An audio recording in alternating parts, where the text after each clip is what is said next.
त्याच्यात ज्या काही छोट्या मोठ्या त्रुटी किंवा सुधारणा ज्या आहेत त्या विचारात घेऊन काही बाबी ह्या केंद्राशी निगडीत असतील, केंद्राला सुद्धा त्या ठिकाणी आपण तसा पाठपुरावा करू अशी मी आपल्याला खात्री. चला पुढे जाऊया.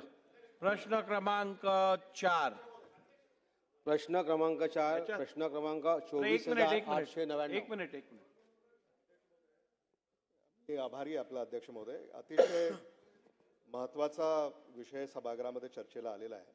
मी आपल्या माध्यमातून मंत्री महोदयांना एक दोनच प्रश्न या निमित्ताने विचारू इच्छितो की ब्लिंकिट या कंपनीद्वारे जे मुदतबाह्य अन्नपदार्थ पुरवठा करण्यात आले ते साधारणतः कोणते अन्नपदार्थ पुरवठा करण्यात आले ही जर सभागृहाला आपण माहिती दिली तर आम्हालाही ते लक्षात येईल.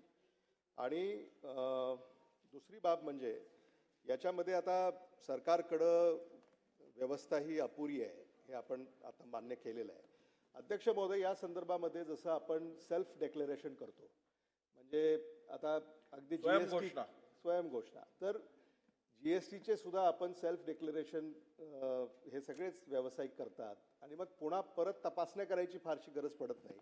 म्हणून मंत्री महोदयांना माझी अशी म्हणजे हा प्रश्न आहे की आपल्या या अन्न व औषध प्रशासन मंत्रालयामध्ये मुदतबाह्य अन्न पदार्थासाठी जर काही सेल्फ डेक्लेरेशन करायची व्यवस्था कायद्यामध्ये जर आपण सुधारणा करून जर यात जर केली तर मला असं वाटतं की या मंत्रालयाचा सुद्धा म्हणजे जो भार आहे तो कमी होईल आणि स्वतःहून जर त्यांनी डिक्लेअर केलं तर मला असं वाटतं की याच्यामध्ये खूप चांगल्या पद्धतीनं काम होऊ शकेल.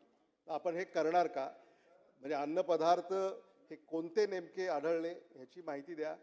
आणि दुसरा प्रश्न म्हणजे सेल्फ डेक्लेरेशनच्या संदर्भामध्ये कायद्यामध्ये आपण तरतूद करणार का? अध्यक्ष महोदय, अतिशय महत्त्वाची सूचना या ठिकाणी केली गेली